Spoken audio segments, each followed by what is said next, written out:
கொஞ்சம் இமேஜின் பண்ணி பாருங்க, உங்க கையில ஒரு புக்கை கொடுக்கறாங்க. அந்த புக்கை படிச்சா இந்த உலகத்துல இருக்கிற எல்லா ரகசியமும் உங்களுக்கு தெரிஞ்சிடும்.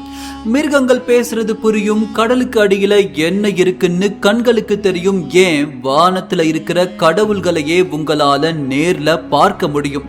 ஆனா அந்த புக்கை தொட்ட அடுத்த நிமிஷமே உங்க வாழ்க்கையில இருக்கிற நிம்மதி போயிடும்.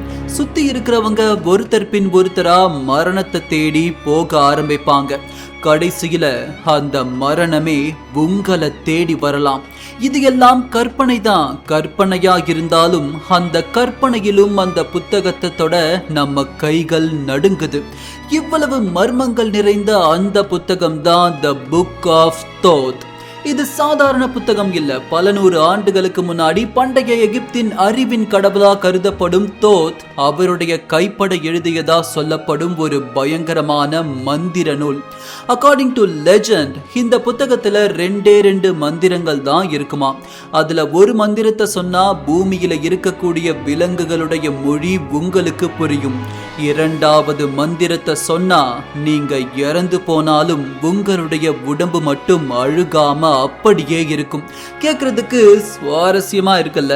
எகிப்தியர்களுடைய பழங்கால கதைப்படி இந்த பயங்கரமான சபிக்கப்பட்ட புத்தகத்தை தேடி எகிப்திய இளவரசனான நெஃப்ரகப்தா போறான். பாதாளத்துல தேள்களுக்கும் பாம்புகளுக்கும் நடுவுல இருந்த இந்த புத்தகத்தை தொட்ட மறுகணமே அவனுடைய கண்களுக்கு ஒரு பிம்பம் தெரிஞ்சது. அந்த பிம்பத்துல அவனுடைய மனைவியும் குழந்தையும் இறந்து போனாங்க. மனம் உடைந்து போன இந்த இளவரசனும் தற்கொலை பண்ணிக்கிட்டு இறந்து போனான்னு எகிப்திய கதைகள் சொல்லுது.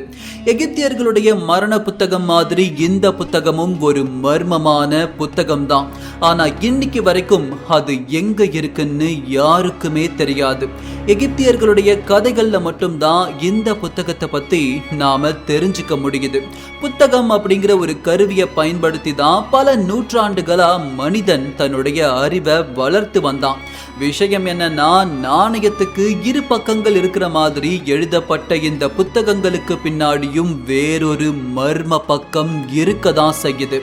அப்படிப்பட்ட இந்த புக் ஆஃப் தோத் மாதிரியான